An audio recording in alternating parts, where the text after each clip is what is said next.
you said that the rules are different at Bio Mom's house. Which home is the more strict home? Definitely mine and my husband's house. I knew you were going to say that. You're listening to the Nacho Kids podcast, where we discuss all things step family related. Real stories, real people, real help.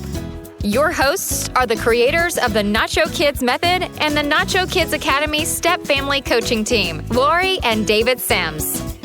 Welcome to episode 221 of the Nacho Kids podcast. What's up, y'all?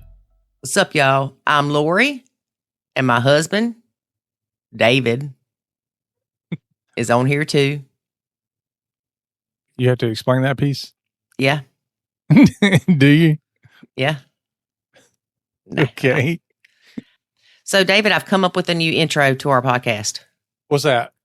You ready? Yeah, I guess. Hello, I am Lori Sims. This is my husband, David Sims, and we created this Nacho Kids crap. Come get help. What in the world? What? What's wrong with that? What sparked you to want to come up with something so hillbilly-ish? I like hillbilly.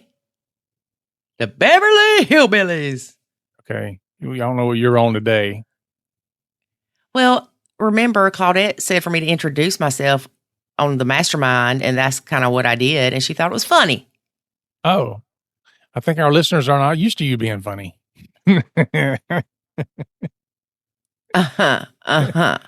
Yeah.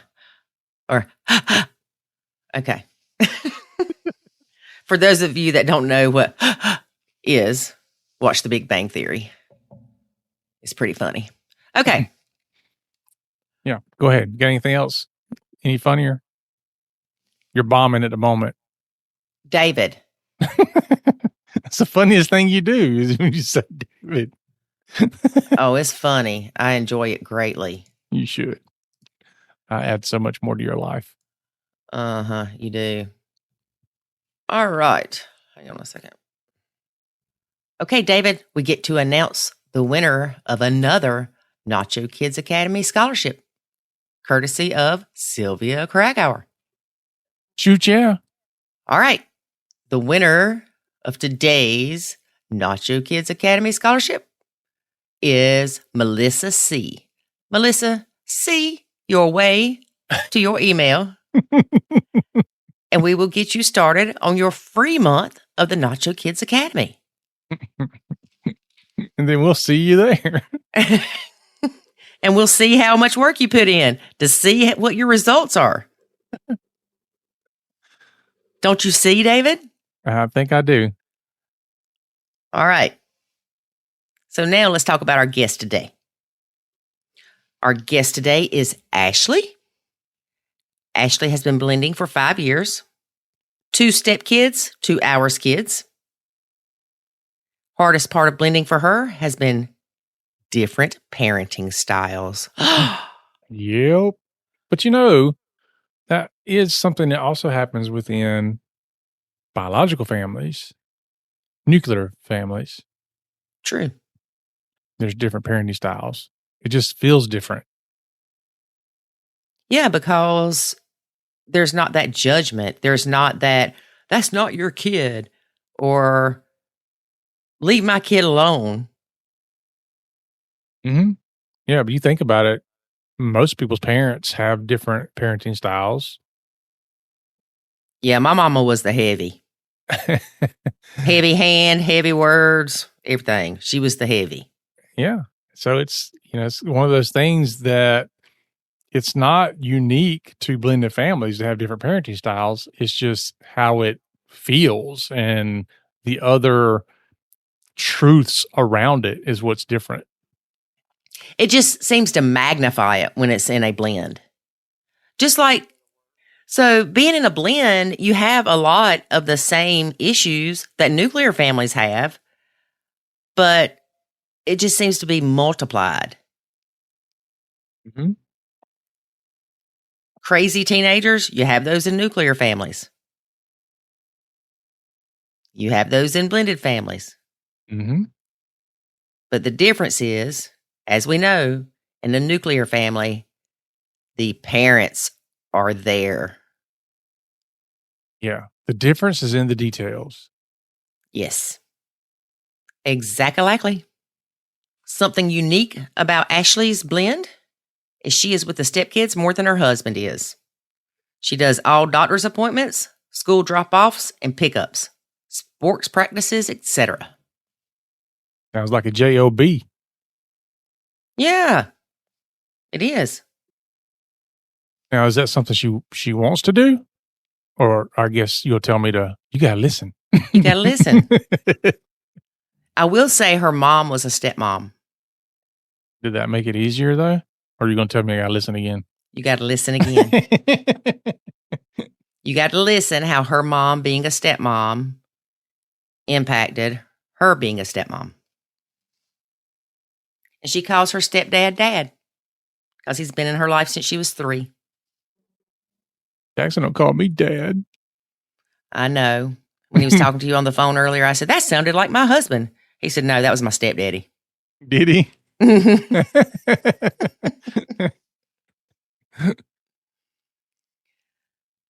One thing we talk about in this episode is how Ashley's husband and his ex were still close. And Ashley found it kind of weird. Mm-hmm. I would have too. So like I've said before, if y'all can get along so good, why y'all split up? Yep. Me and my ex were close. Like close to killing each other. So one thing Ashley says is that she says, our kids. David, how do you do that? If somebody says, how many kids do you have? I usually say I've got 4 sons and 1 stepson. And that's what I say. Well, I say I have 1 son and 4 stepsons. Yeah. I have said before, like I've got 5 kids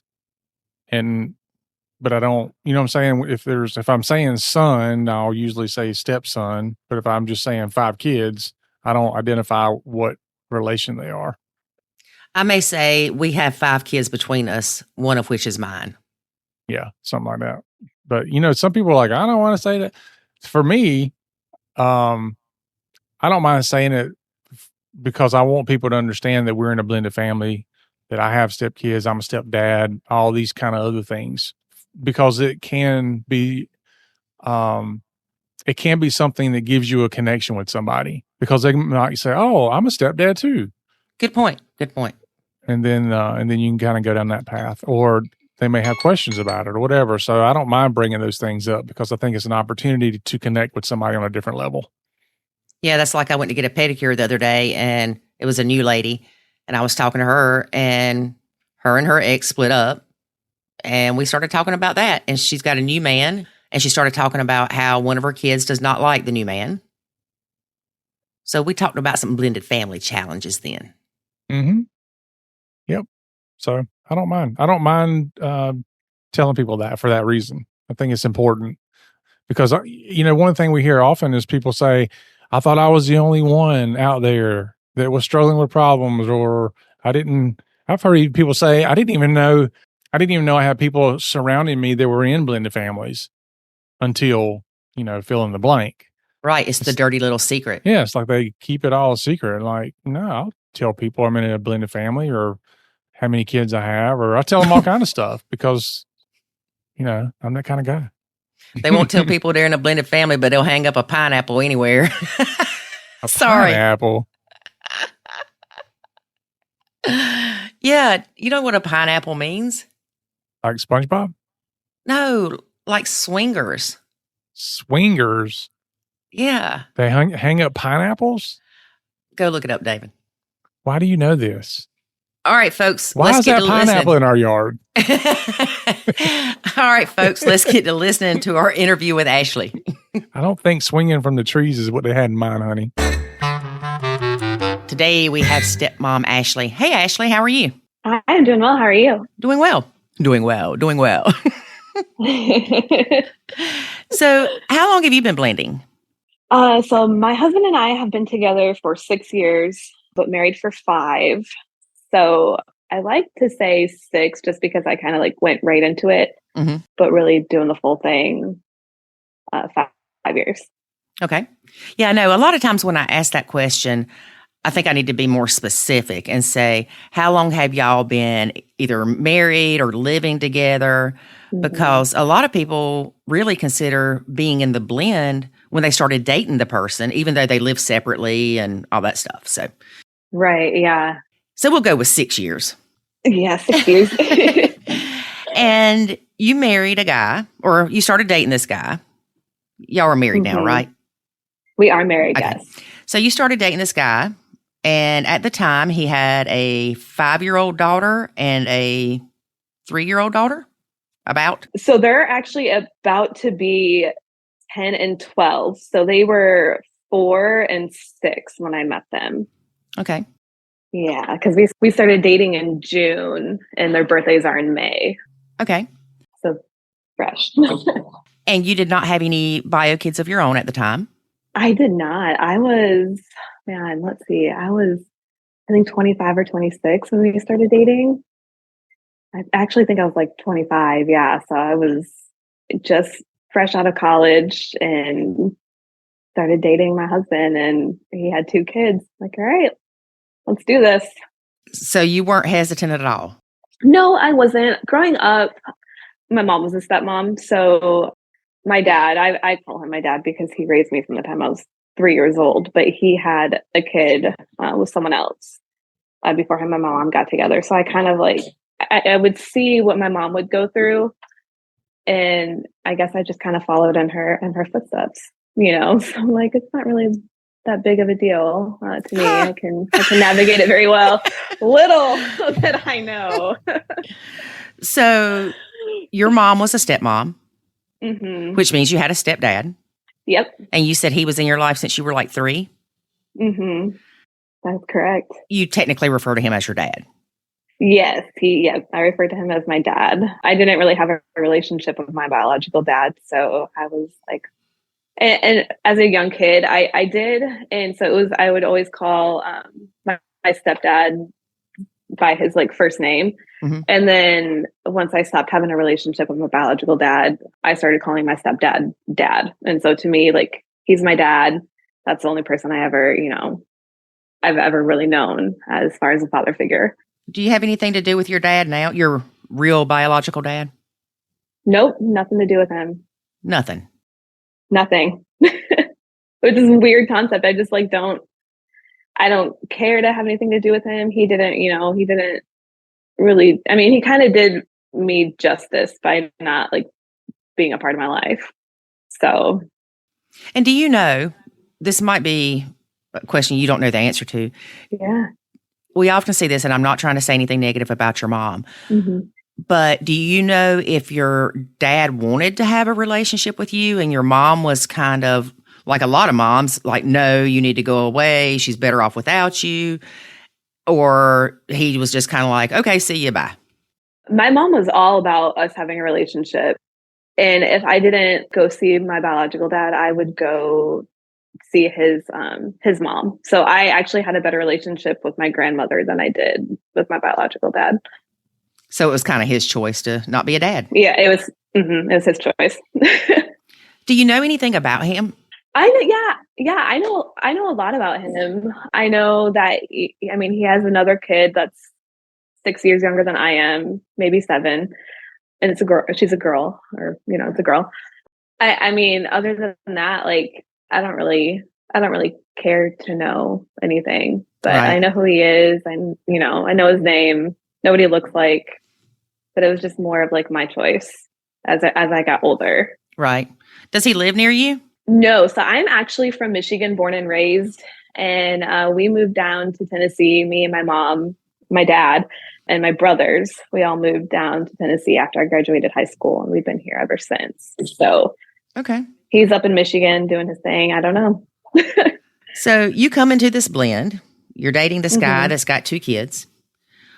What's his relationship like with his ex? So at the time, he only had, I believe it was like 25% custody. I think it was 70. She had 75. He had 25%. And they didn't really follow their parenting plan. She was, they'd had like a 2-2-3 schedule. He would get them Monday, Tuesday. She would get them Wednesday, Thursday, and then he would do Friday, Saturday, Sunday, and then vice versa the following week. They had what seemed like a good relationship. They just didn't work out as a married couple. They were better off as friends. And me coming into it, I'm like, this is a little weird that you're kind of this close with your ex-wife.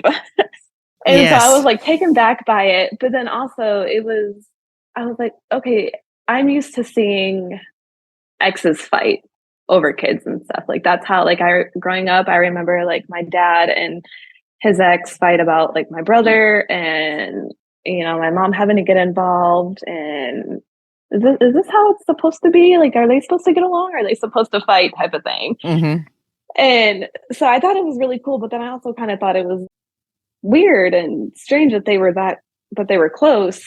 Yeah, because you're thinking if y'all are that close, why don't y'all stay together? If y'all can get along that well. Right. Exactly. But then a couple months later, like it started to like click and register. I'm like, I get it. Like they're close because of the kids. Everything that they do is because of the girls. Mm-hmm. And that's like the best way to be, honestly, in my opinion. It's just, you need to put your differences aside and you need to do what's best for the children. Oh, I completely agree. And way too often we see where one parent's hate for the other parent outweighs the love for the child. Yep. Mm-hmm. And it's unfortunate for the child. Right. Now, I'm not going to go on and say that everything has been hunky-dory ever since, because there has been many, many differences. There have been many arguments, many discussions, many times where those two have not been on the same page. We all haven't been on the same page. So it's been a wild ride learning how to navigate being in a blended family. And finally, I feel like I can finally say this after 5 years that I think we're all on the same page and we're all on an understanding of how to navigate everything. So the first 3 years was rough, like really rough. Oh, I'm sure. So do you have contact with the bio mom? I do, actually. Me and her talk more than my husband and her do. Really? We get along. Yeah, we get along very well. And it could just be me thinking that we get along very well, but yeah, we'll have to ask her. Hey, Ashley's baby mama, if you listen to this. But I think we get along very well. We have very similar personalities, very like a similar sense of humor, and yeah, we get along great. And I think my husband he's good. I guess the least I have to talk to her, the better, and he goes, she probably says the same thing about me. The least she has to talk to me, the better. I'm like, right, exactly. And really the only time is during the hard stuff. I'm like, you can take that battle and you can go with it, because that's not my battle to fight. That can be between you and her and you and her. So just like the hard stuff is when they have to. Like court crap, money. Well, honestly, no, like everything is just very civil. No, everything's 50-50 now. We ended up about like a year and a half with me and my husband being married. We sat down and he told her that he wanted 50-50 joint legal, and she agreed to it. She was like, okay, yeah. And so it's now 50-50 joint legal, no child support, nothing. Awesome. Yeah. So there's never any like issue about court, or like we've never been to court, knock on wood. But yeah, nothing. What would you consider the hard stuff? So the different parenting styles, she parents, her and her husband now parent completely different than me and my husband do. We have a different set of rules in each house. So it's like the hey, I don't really think you should be disciplining this type of way thing, or hey, I think you're being a little bit harsh on the oldest daughter, the oldest one, or there's been like times like school related, I want to send. They've had to have a discussion about where they wanted to send the oldest daughter to middle school, because we live in an area where there's a bunch of private schools and a bunch like really good education around us, and so they've they kind of had like a minor disagreement on where they wanted to send the oldest daughter.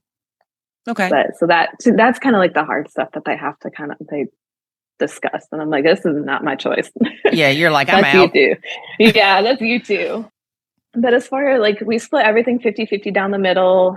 My husband have his, trying to figure out how to word this. So they have two together. The oldest one will be 12 in a week and a half, and the second one will be 10 on Monday. So my stepdaughter, the 10-year-old stepdaughter, we have insurance on her, and then bio mom has insurance on the oldest one. So yeah, we just, everything's split 50-50 down the middle. We split all of the medical bills regardless of who it is.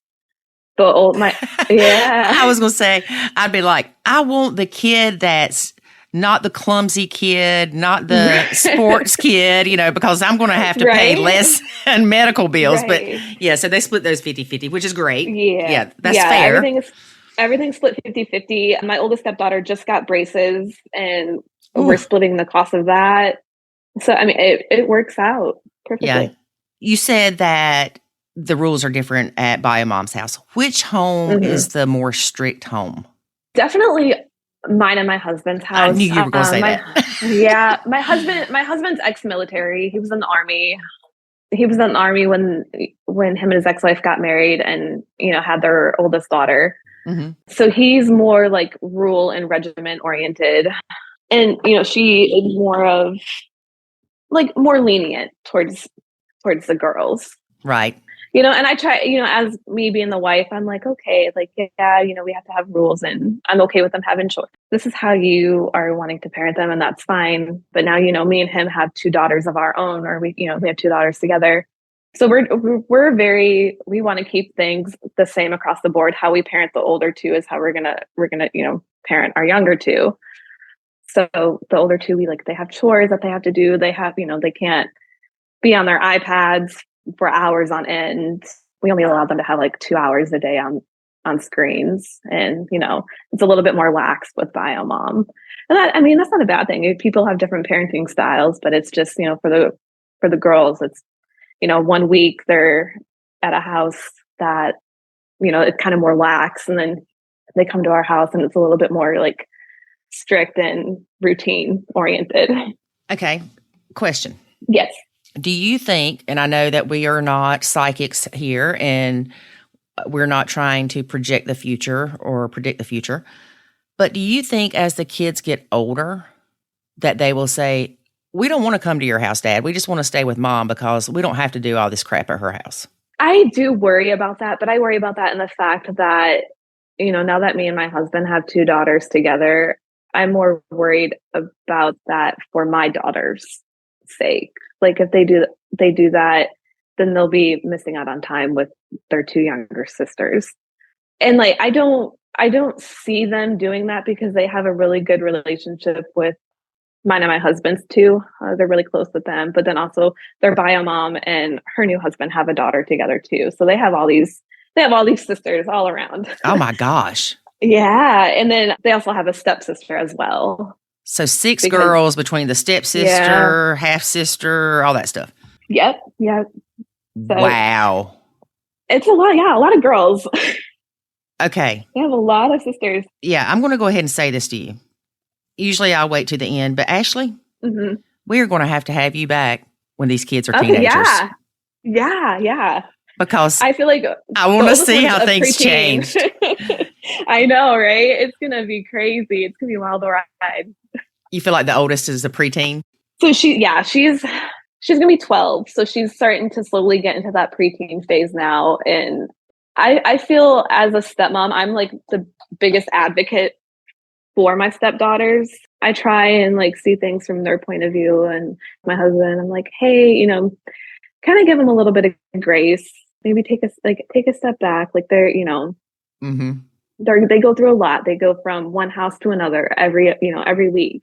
And so it's just a lot to take in. And especially with them being girls, I feel like I have to tell my husband, hey, you got to stop because it's kind of crazy right now. And there's going to be times where the oldest one will want to wear short shorts or a crop top or something. And of course, my husband, being a dad, you're like, no, my daughter's not wearing that. And that part I like agree with, but she was wanting mascara. And I'm like, okay, like she wears mascara at her mom's house. It's not a big deal for her to wear it here. And that was like that was a disagreement me and my husband had. I'm like, I don't really get what the big deal is. Like she's doing it at her mom's house. Like why build up more of that resentment, have her build up more of that resentment towards you. So it's just mascara at the end of the day. Right. It's not base or foundation and blush and powder. Exactly. Yeah. Mm-hmm. So, and I've always said that. And my mom, with my mom being a stepmom, she has even said she's like, you are the biggest advocate you can be for your stepdaughters. And that's the most important role as a stepmom that you can have, because they need to develop that trust with you and they need to learn to trust you. So my oldest stepdaughter will come to me and tell me things that, she doesn't want to tell her dad. I had to buy her bras for our house, and she was like, this would be so awkward if dad had to take me to do this, type of thing. So we have me and my two stepdaughters have a good enough relationship to where they know they can come and talk to me about things. And if it's not harming them or in any certain way or form, they know I won't run and tell their dad like, hey, right, I just went and it's funny because we think about this when the kids tell you something. Mm-hmm. And this happens with bio parents too. Right. But especially with stepkids, they're coming to you as a confidant. Mm-hmm. You're a mentor to them, a safe place. Right. That's what I like to call it, a safe place for them to fall. Mm-hmm. And they tell you something, and it may be on that line where you're like, crap, do I tell dad? Right. And I know that there have been times that I have decided not to tell David things. Mm-hmm. There have been times that David didn't know what they told me, but he made a comment of, well, I'm going to call so-and-so and I'm going to talk to him about such and such. And I'm thinking, no, if you do that, he's going to think I told you. Right. Yeah. Because it's just like out of the blue, David wants to talk to him about this. And I'm like, no, you can't do that. Right. And so now we know that if I say, no, you can't do that, he knows that they're talking to me about something. Mm-hmm. Now, granted, if it was something safety-wise, health-wise, all of that, right, then I would tell him. Exactly. And I know there are stepmoms that will say, well, my stepdaughter's climbing out of her window at night. Should I tell her dad? Because this step-parent's nachoing. Right. Well, yes, because that child can get hurt.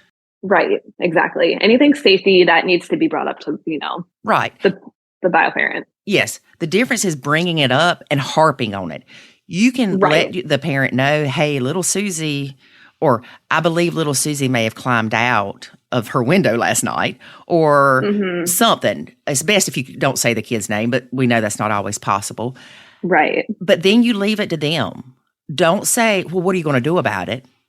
And they're aware of it. So if they choose not to do anything about it, that's their choice. Yeah, exactly. And you're only going to drive them crazy if you keep nagging them about it. Did you see if little Susie snuck out last night? What did you do about her sneaking out the other night? Yeah, don't do that. That's not good. Let them be the parent. Yep, exactly. And, me and my husband, I tried like the nacho method the first year we were married because it was a lot on me. And being a step parent is just an emotional roller coaster in itself, And then it didn't work. And it was mainly like I tried nachoing because I think his ex-wife was getting used to that idea of me and like my role and everything. Mm-hmm. And so just for my sanity, I was like, I'm gonna take a step back. I will get involved where I need to get involved. I will still love my stepdaughters without end of like without, I'll still pick them up from school, my daily routines. But as far as like discipline and punishment goes, like that, everything is off the table for me. But it just didn't work because I'm the one that's home with them most of the time. And so it was like, well, I can't really discipline you because, you have to wait for your dad. And my husband has, given me like full range, obviously no hitting or spanking, like that. He's giving you the authority. Right. The authority, like if they do something wrong, they disobey you, you can ground them, you can punish them, take their iPads away or their phones away. You are me when I'm not here. Right. I'm like, okay.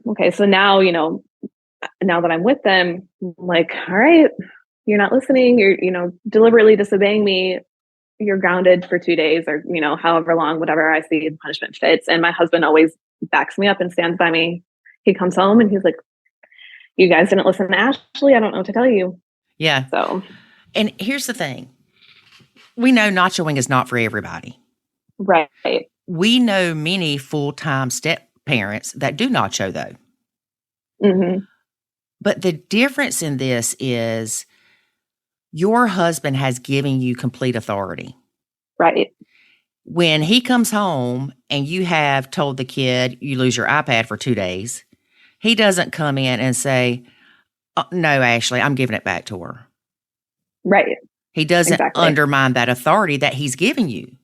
Right. And because it helps my stepdaughters learn to respect, because at the end of the day, I'm still a parent, regardless. And so they respect that authority too. Like, oh, Ashley's saying we can't do this. Okay.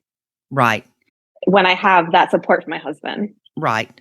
And it's not that I didn't have David's support in the beginning, because David and I actually took a questionnaire, a premarital questionnaire. Mm-hmm. It wasn't for blended families, though. That's key to this, is it was not for blended families. We had one answer out of 100 that was different. We're like, oh, yeah, we're going to rock this. Oh, wow. Look at that. Yeah. But that was for a nuclear family. Right. It wasn't talking about blended families. What David does as a parent of children that he only has 50% of the time is completely different than he would do if he had them 100% of the time. Right, exactly. And so we had these struggles. And again, it wasn't that David didn't support what I was doing. And I don't think I ever really put him on restriction, but I was Johnny on the spot. I mean, there were 4 stepkids, so it's easy to find somebody doing something wrong at any given point. Always. When you have more than 2 children, oh my goodness. It's so easy to find someone doing something that they're not supposed to, whether it's like my oldest stepdaughter antagonizing my youngest, Yes. And that, I will say, that's been the hardest. It's not really a hard thing, but it's been something I noticed, like, am I favoring my biological children over my stepchildren? So it's like, if my biological daughter is doing the exact same thing that my stepdaughter is doing, am I punishing my stepdaughter more of a punishment than I am my biological daughters? But then also I look at it as she's also older than them. They're only 4 and 3. So it's like, I kind of, I try and be very like aware of like, am I favoring my biological children more than I'm favoring my stepdaughters? And so that has been a struggle too. But like you said, you can, no matter how many, when you have more than 2, you can definitely see, it's easy to spot someone doing something wrong. Right. It's good to be aware and make yourself aware of that, of am I treating them fairly? Right. Here's the thing though, more than likely you're not, but it's not intentional. Right, exactly. It's not, oh, I'm going to be mean to my stepdaughter. It's just, she's not yours. She has another parent, and it makes a difference. Even if you are playing mom to her when she's there and considered a parent, it's still different. And I know with David and I, it was more that I was just constantly on the kids.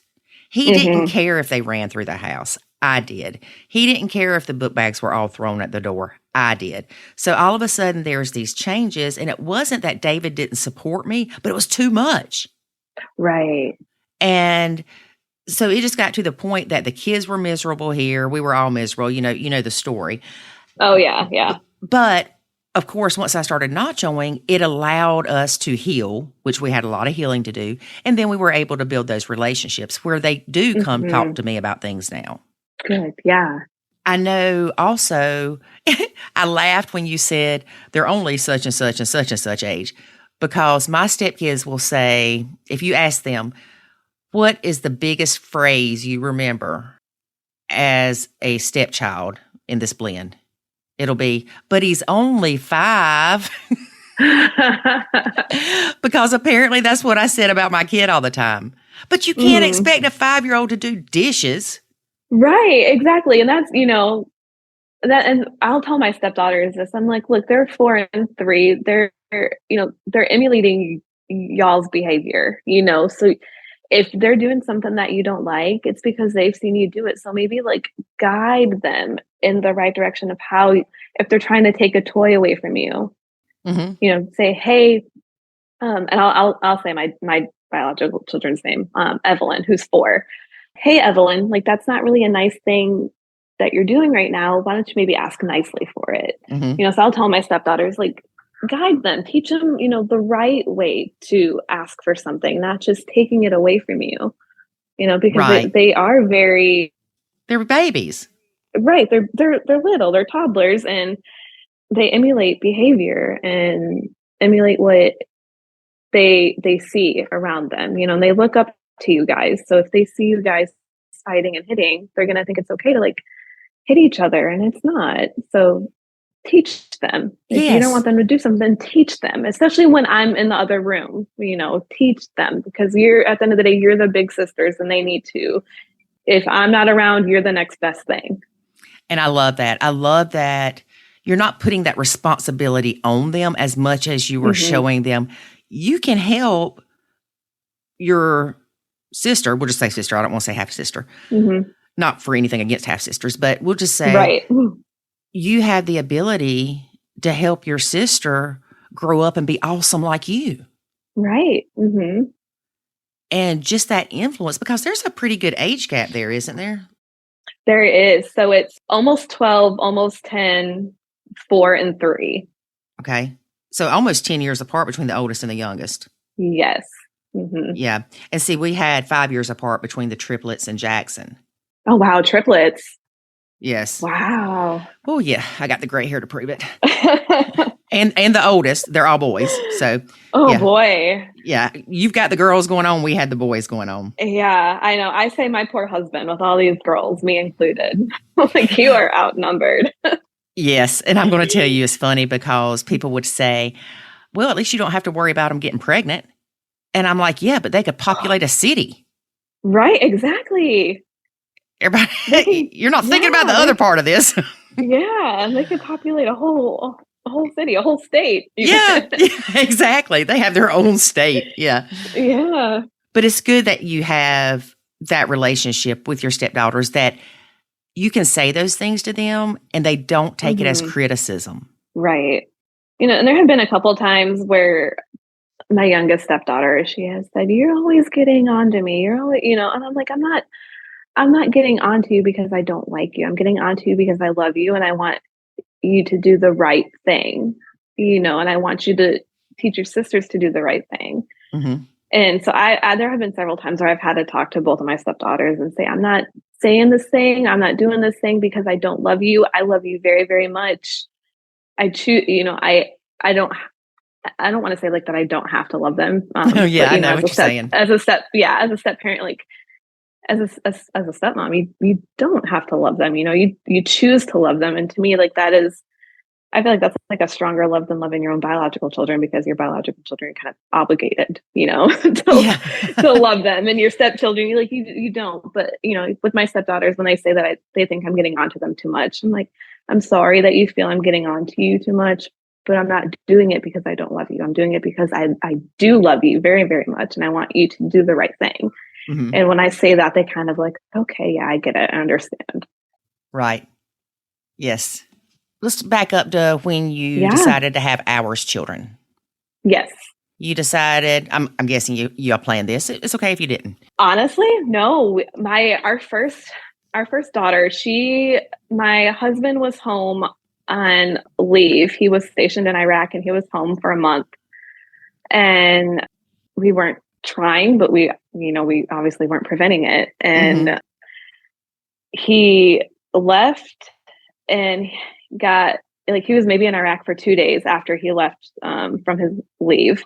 And I texted him that I was pregnant, and he was like, all right, I guess we're doing this. And I go, yeah, I guess we're doing this.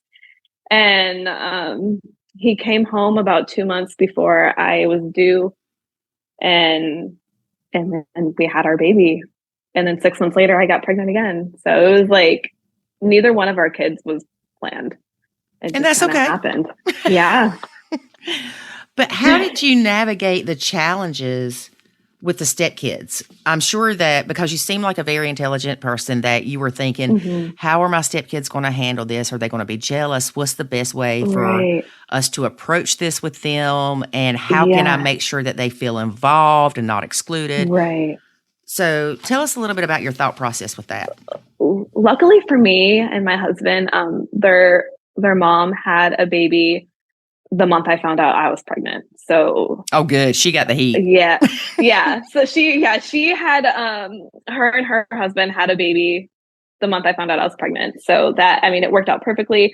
I got to kind of see how my stepdaughters reacted to a new baby in the house. It was great. And so then when I let my husband tell him that we were expecting, and so he video chatted them all the time when he was in Iraq. And he texted me and he was like, they are so excited. It's unreal how excited they are. And he goes, which makes me so makes me so happy too. I'm like, good. I'm so glad. But then when our first daughter was born, the girls were just over the moon excited. And I let them help feed her and hold her, and I would let them help change the diaper, pick out clothes. So they were just, pick out clothes, everything. They were just so excited to have another sister. Mm-hmm. So it was great. We navigated it very well, and I don't want to bash Bio Mom at all. She's great. I really do. I think she's amazing. She's a super sweet person, but she did leave to go to school in New York after I had my first kid. And so I was taking care of a newborn baby, and then I had my two stepdaughters full time for about a month and a half while she was in school in New York. And so that was hard in itself, learning how to navigate that. So you had them full time? Full time. Mm-hmm. For a month? Is that what you said? About a month and a half, 2 months. Yeah. And I was like, man, I went from having no kids to 3, all within a matter of I felt like it was a matter of days. Yeah.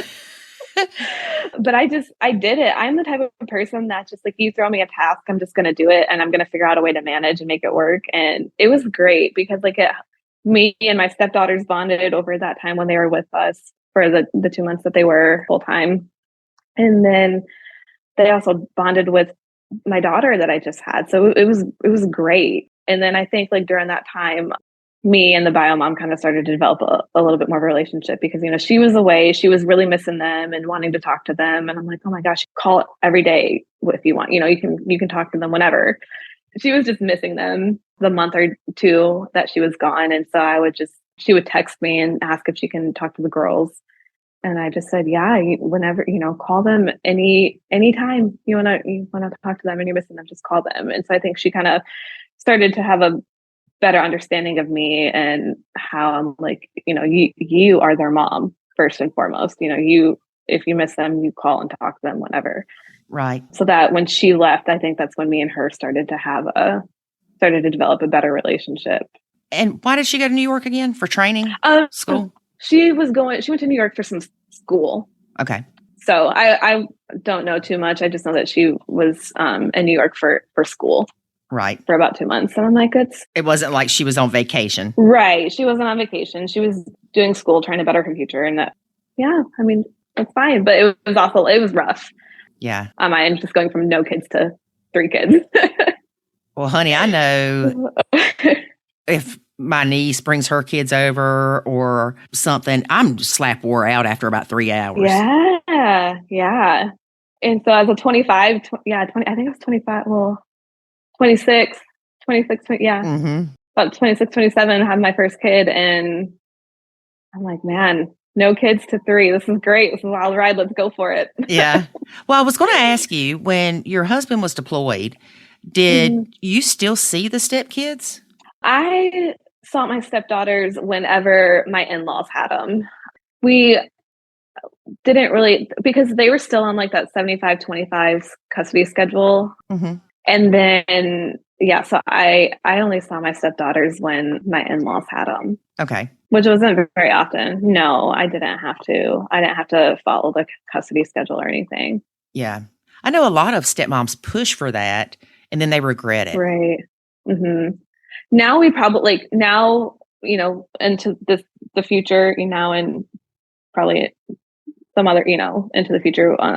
Let's say like if my husband were to have to go out of town for something, we probably would just follow the normal schedule, day-to-day routine, because, they have their sisters here at our house, and we work very well with each other, and we work around everyone's schedule. Like last summer, there was a time where like she had to have them 2 weeks and and then we had them for 2 weeks. Mm-hmm. So, which wasn't like it's not our typical schedule, but it just happened that like we were going to be out of town on the week that they were supposed to be with us. And so we just made it work. Like you can get them for 2 weeks, and then when we come back, we'll have them for 2 weeks, and then we'll be back on the normal schedule. So we work very well with working around the schedule if something comes up, which is great. I think, it's very important that you work well with the other parent. You can't just be like, nope, this is what the custody agreement is. I mean, some people you have to, be like, no, we have to follow the custody agreement. Yeah. But if you have a relationship to where the other parent is willing to work with you and be like, yeah, that's fine, no big deal. Like it'll buff out somewhere or another. Right. It has to be a two-way street. You can't always say, oh, bio mom wants to keep the kids longer this week, but she's not willing to give us extra time. Or, I mean, it depends on how you value that time. Right. And if you've got a bio parent that says, well, I want to get them for 3 weeks during the summer, and the other bio parent says, but the court order says you only get one. Mm-hmm. And the other bio parent says, well, I want to take them on vacation. Mm-hmm. There's nothing wrong with that. Right. Yeah.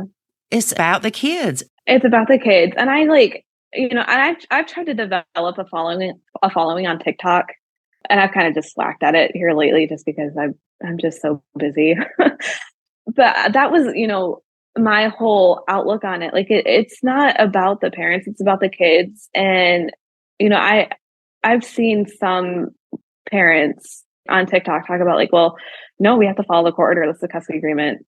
This is what we do. If my daughter wants to go over there and it's on my time, no, she can't go over there. I'm like, what is going on? Why do you, like, if your daughter wants to go see their parent, or if your son wants to go see the other parent, why are you being salty about it? Right. Now, here's the thing too, though, is you just said something very key. For instance, my son's father and I, we have never been able to co-parent. It has been a struggle since we dated. We'll just say that. Mm-hmm. So there would be times that he would say, let me keep him Sunday night and take him to daycare Monday. Now, you got to think my son's father and I had split up before I had Jackson. So, and my response would be no. Mm-hmm. And the reason being, I knew he did not have the stuff to send to daycare. Right. I knew he wouldn't go get the stuff. I knew even if I took the stuff, he wasn't, and I don't want to say responsible enough, but I mean, let's face facts. Moms especially are very aware. Oh, yeah, absolutely. I'm not saying some dads aren't, but it's usually moms. We know what's going on. We're very attentive. Mm-hmm. And two, my son didn't want to. Right. When he would cry because he had to go, I surely wasn't going to let you keep him extra. Right, exactly. And that's how you have to gauge it. Like if your kid is crying because they don't want to go see the other parent, obviously there's some like underlying issue there. Right. But if your kid is wanting to go and begging like, please, can I just go see mom, or can I just go see dad? And you're like, nope, this is my time and my time only. Right. Those are like, those are the instances where I'm like, really, like, yeah. I know with my son, of course, his dad didn't understand why I would tell him no. He thought I was just being mean. Just being, yeah. But I also know that my son, when he was there, would say, can I call my mom? And the response was no, it's my time. Oh, wow. So that created part of the environment my son didn't want to be around. It wasn't like he Right. was 10 and he was saying, I don't want to go over there because he makes me do chores. Mhm. It was a toddler that when you would tell him he had to go to his dad's, say, come on, we got to get you ready to go to your dad's, he would cry. Oh. I don't want to go. I Oh. don't want to go. And Yeah. then you feel like a crappy parent. So, Right. I get that. and some people will disagree with this, but my son has known from early on in his life that there is a court order that dictates his life. Right. Mm-hmm. And so I told him, I said, I understand you don't want to go, but he's your dad. And the court says that you need to go see your dad every other weekend. Right. So here I have a 3-4-year-old at the time says, I need to talk to the judge. Mm-hmm. I mean, and how many kids say that? But he's aware of what's going on. And when I say that, no, he doesn't know all the court crap that happened. He just knows that there are things that I have to do to follow the law, and there are things that his dad is supposed to do to follow the law. To follow the law, yeah. See, our two stepdaughters, when my husband and his ex-wife updated the custody agreement, like they knew about the court order. Like they, this is what we have to do.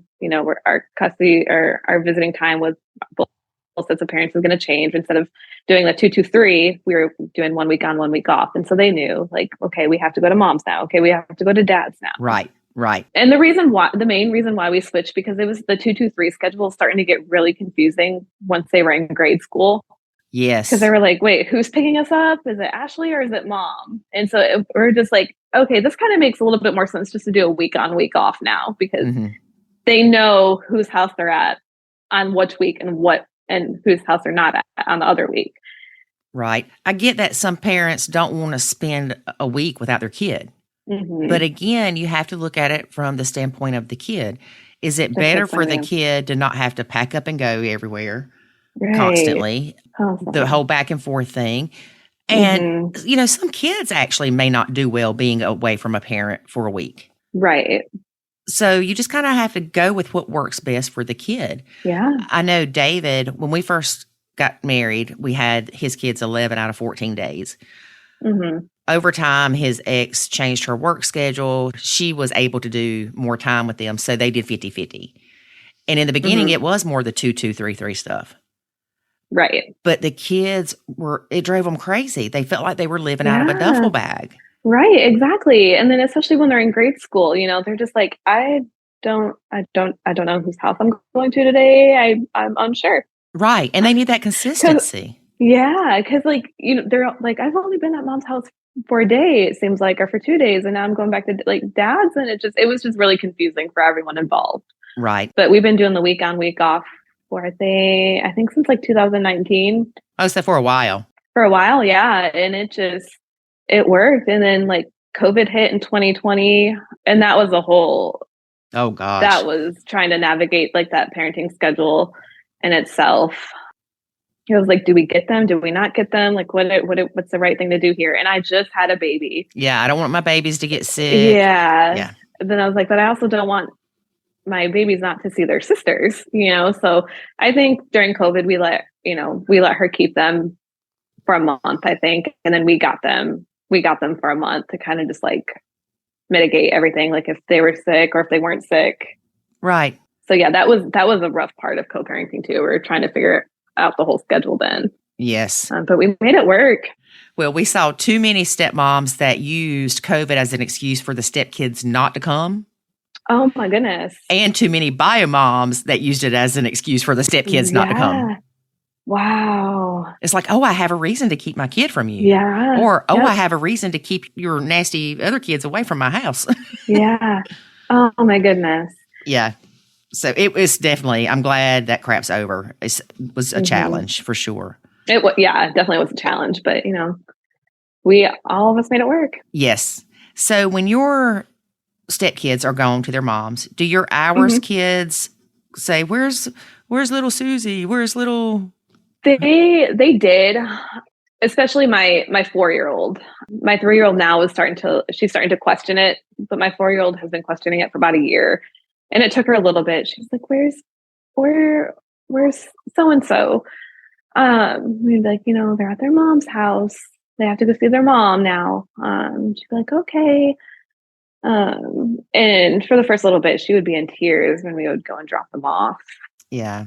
It was really sad. And that, to me, that was a hard part for me, like seeing my daughter cry because she missed her sisters and she didn't want her sisters to go. Mm-hmm. But now she understands, oh, they have to go see their mom. They're at their mom's house. And we'll go to soccer games. My youngest stepdaughter is in soccer. And so we go to soccer games. We all of us hang out at the soccer game. We're all four next to each other talking. And then my two daughters will play with my husband's ex-wife, the ex-wife and her husband's daughter, because they're around the same age. So it's super cute. They all three play together. All the three little sisters play together while we're watching my youngest stepdaughter play soccer. And it just works really well. And my husband's ex-wife adores my two children that we have. And my two children adore her. Like they'll see her and they'll run up to her and give her a hug. So it's really cute how like they have this bond with, their sister's mom. Yeah. It's adorable. Would you ever allow your kids to go spend the night at Bio Mom's house?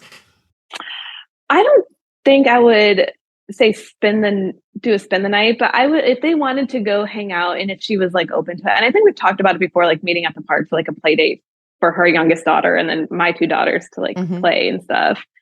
I mean, I would let them go over. And at one point, like we were struggling with a babysitter or struggling trying to find a babysitter. I called my husband. I'm like, what about your ex-wife? He's like, are you for real? I'm like, like, what are you smoking there, Ashley? Yeah. Why not? Like she obviously, she takes care of your children just fine, right? Like it's, they're alive, they're healthy, they're well fed. Like what? I was like, I don't know what else to do. And he goes, I mean, yeah, I get your point, but I was just shocked that you would suggest that. Mm-hmm.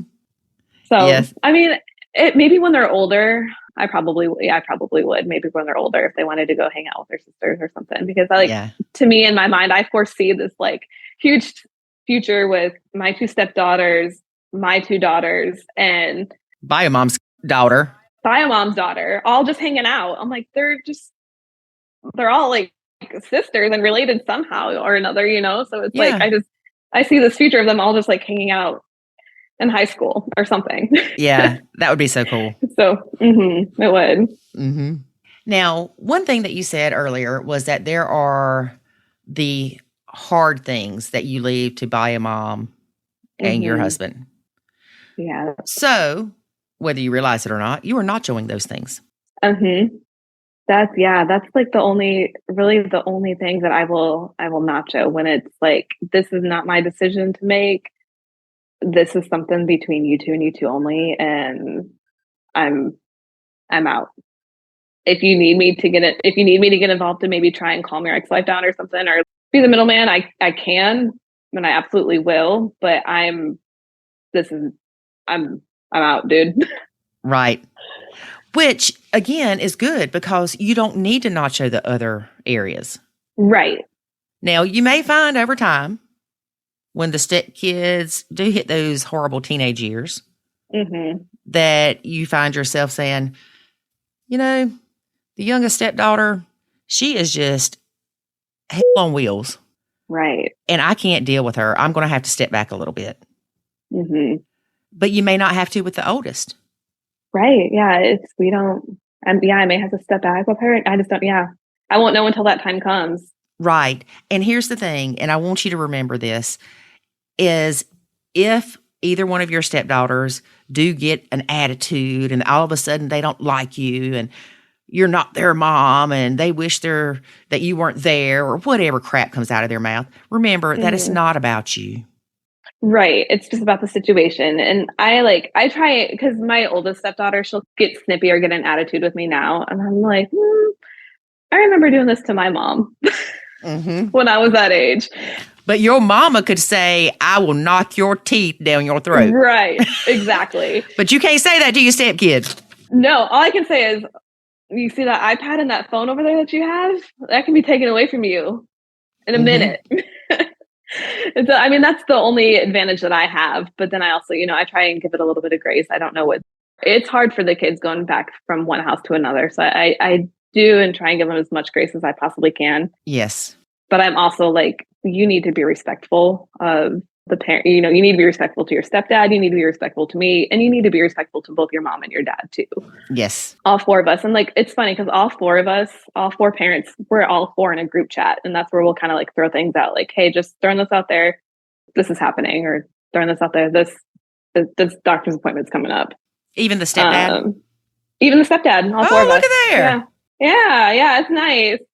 And then, I mean, the stepdad will text me like randomly, hey, did so-and-so take a shower last night? And I'm like, I smell a little stinky girl. Yes, she did. So, because it's like we try and be on the same schedule as far as hygiene and stuff at our house. And we all four try and be on the same schedule with that. So that way it's not overlapping any. But yeah, so as far as like my oldest stepdaughter giving me an attitude, I'm just like, it's okay. It's just, I mean, it's not okay, but it's just the age that she is now. So I just shrug it off. I told her it's just going to happen. I know my two daughters are going to give me an attitude at some point or another. So. Yep. But again, the difference is you can look at your daughters and go, I'll knock your teeth down your throat. Right. Exactly. I brought you into this world. I can take you out. That's what I was going to say next. Yeah. That's what my mom always used to say to me. And it's so funny too, because I'll call my mom and that I am so sorry. I am so sorry for whatever I put you through, for whatever I did, because I feel like I'm getting it with my stepdaughters now. And I know I'm going to get it even worse with my two. I wonder how many people have made that phone call to their parents and said, I'm so sorry. Yeah, I'm so sorry. Yeah. I'm so sorry. My mom passed away, 8 years ago now. 8 years ago. Oh, wow. But there are times that I say, oh, now I understand why she was crazy. Right. Yeah. Or now I understand why she was like Satan and coming out of the bathroom like, Yep, exactly. Now I understand why she was saying the things that she was saying to me, because I find myself saying the exact same things that she would say to me, saying it to my stepdaughters even. As long as you don't say it with, well, I don't know about your mom, but my mom, she could say things in, we'll say a satanic way, just that voice. Right. As long as you don't say it to them like that, you're doing good. I remember the first time that I said something, I'm like, oh my God, I sounded like my mama. Sound like my mom. Yeah. I was like, and not in a good way. Yeah. Yeah. My mom was more of a look mom. All she had to do was give me the look. And I knew. And I find myself doing that look with my stepdaughters, and I just give them the look and they stop. They're like, oh, Ashley's got that look right now. I call it the church look. Yeah, exactly. The church look. You two better quit it right now. Yeah. And I'll even say to them, like, if they're acting out or if they're just not listening or being crazy, I'm like, would you rather deal with the punishment from me, or would you rather deal with the punishment from your dad? Because I can tell you right now, how I'll punish you is going to be a lot different than what your dad will. Your dad will probably punish you for 2 weeks, and I'm just going to say 3 days. Okay, yeah. We'll stop. Yeah. So it's like, I think they're old enough now to where I can be like, you can either get you can stop, or I'm going to go ahead and tell your dad. Yes. And he can do it. And they're like, okay, yep, we're done. Well, that's one of the things that we teach in the Nacho Kids Academy is to help the step parents when the kids are doing something wrong. And that's the thing is we as parents, step parents, we have to realize that these kids with their parents, it comes naturally that trust is there. And with us, they need to learn that, hey, Ashley cares about me. She's not doing this to be mean. Right. She's doing this because she cares. And I think with me too, because I came into their life at, somewhat of a young age, they were only 4 and 6, that they're growing up with me. So it's not like me coming into their life when they're 10 and 12 or, 11 and 13, to where they've already had that like foundation with just their dad and, just their mom and now someone who's in the picture. They were young. So they just and they don't remember my husband and their mom being together at all. So, I feel like I somewhat had an advantage. Right. coming into it as a stepmom with them being so young too. And I know a lot of step parents don't have that. Yes. Especially too, the fact that you have a good relationship with their mom helps tremendously because they're not worried about you bashing their mom or their mom bashing you or their mom bashing dad or stepdad or whatever. It's just that stress isn't there. You know, and even like my husband will talk to the girls and be like, you need to respect your stepdad. Whatever your stepdad says, you need to listen to him and respect him because he is the father figure in your mom's household and you need to listen to what he says. Right. And so like even my husband has that, you know, that respect for their stepdad enough to like, tell my stepdaughters, like, no, you need to respect your stepdad. If your stepdad is saying, get in the shower or go do your homework and you backtalk him, like that's not okay to do. And if I find out about it, I will discipline you how in a way that needs to be disciplined.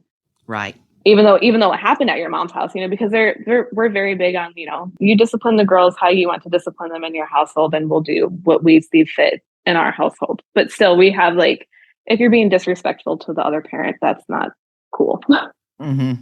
Yes. Just like it's not cool to be disrespectful to a teacher. Right. Exactly. Right. Well, Ashley, it has been great having you as a guest on our podcast. Yes.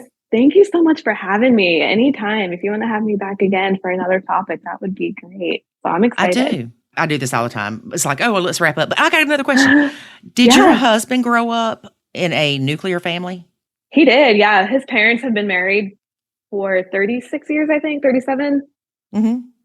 So yeah, they that's all he's ever known was just his mom and dad being together. And it was his sister, his mom and dad. And they just seemed like the picture perfect family. Yeah. And he married me. And I'm like, oh boy, you have no idea what my family is went through. Well, see, that brings up another question. So I'm going to ask this other question, then I'm going to stop asking questions. Do you feel like that your husband's parents treat ours kids the same as your husband's bio kids? Oh boy. Okay. This is a loaded question. And this has been something that me and my husband have kind of had like a discussion over. And my in-laws, they love, you know, mine and my husband's daughters that we have together, like without a doubt, no question asked. They absolutely love them. Do they treat them differently? I feel like sometimes they do. And I think maybe it's just because like my stepdaughters, you know, are back and forth between houses and like guilty grandparent syndrome. Right. Yeah. But also I'm like, okay, but they're also about to be 12 and 10. It's, you know, they can do things differently with them than they can afford 3-year-old. Yes. And so that's just like my emotions getting the best of me where I'm like, why don't they like my kids the same amount that they like my stepdaughters type of thing, you know? And I have to take a step back. Like, I don't know, it's just different. Like they're a different age group. You know, they do have a lot going on. So it's like a yes and no answer. And my husband's like, I don't see it. I don't know what you're talking about. I'm like, well, of course you don't see what I'm talking about. You're just nonchalant about everything. You just say, okay, whatever. It's no big deal. And I'm like, but I see it because like these are my children, you know, that I'm seeing getting treated differently. But it's not like a bad treated differently. It's just they're 4 and 3. What all can you do with a 4 and 3-year-old? Not much. Right. Exactly. You know, so. Yeah. Well, again, thank you for being a guest. Oh, you're so welcome. Thanks for having me. It was great talking with you. Make a note. Let's say stepdaughter's about to turn 12. Okay, 2 years. I want you back. Yeah, for sure. You have a great day and stay in touch. You too.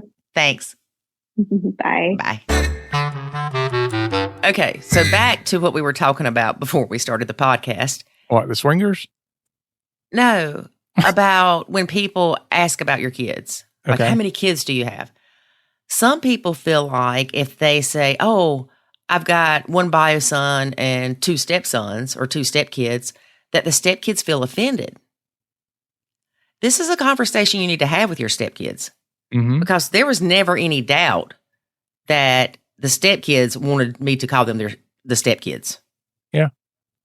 And because that's what they were. Right. And if they do, then do kind of like what you do. You could say, I've got 2 kids and my husband has 2 kids and we all live together, or whatever the case might be. We have 4 together. That's all you got to say.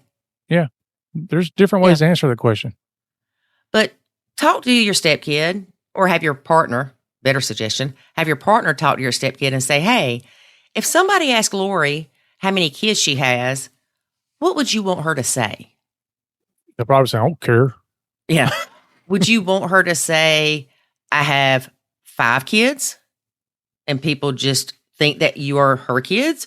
Or would you rather her say she has 1 kid and 4 stepkids? Ask the kid. Get their input. Because sometimes they might not care. What if you have one kid that says one thing and another kid that says another thing? Then you just laugh and say, I don't know who that kid is. That's like that time at the grocery store when Jackson was little. And when Jackson was little, he had this blonde, white hair. They called him a towhead. And that's what the hairdressers called him. Anyway, I was in the grocery store and this man said, I have really dark hair, for those that do not know. But I was in the grocery store one day and this man said, man, his daddy must have some blonde hair. This was this old man. I looked at him. I said, I don't know who his daddy is. I bet you that man never said that to anybody else in his life. I would love to see the look on his face. Well, I just started laughing. I thought it was hilarious. Because really, he could have been adopted. Yeah. I mean, actually, he looks like he's adopted. He looks more like your kid than mine. Mm-hmm. That old man was just trying to pick you up. That's what it is. That was his way of trying to find out whether or not you were still with him or not. Oh, yeah. Hey, y'all sneaky, dirty old men, ain't you? We are. Yep.